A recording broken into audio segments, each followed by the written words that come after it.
সততার পথে সত্যের খোঁজে। আপনারা দেখছেন বি নিউজ বাংলা নেটওয়ার্ক।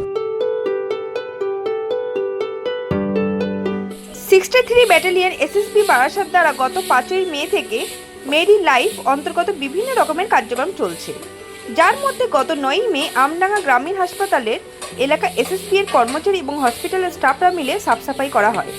13ই মে পরিবেশে অনুকূল জীবনযাপন করার জন্য এবং মানুষকে জাগরুক করার জন্য 63 ব্যাটালিয়ন এসএসবি হেডকোয়ার্টার থেকে সাধনপুর, আলসিদ্ধি, মণ্ডলপাড়া হয়ে 16 কিমি-এর এক বিশাল র্যালি করা হয়।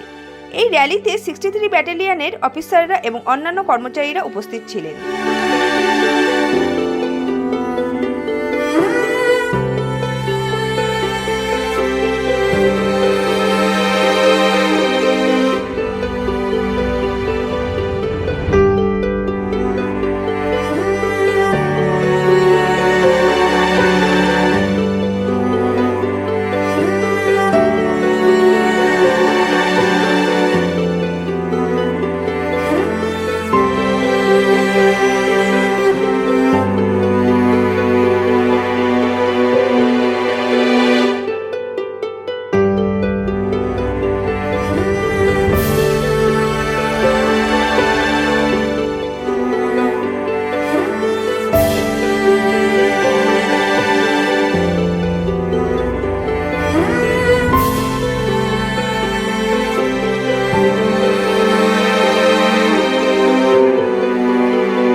বারাসাত থেকে ক্যামেরায় বেনু দেবের সঙ্গে Soma Debnath, B news Bangla network.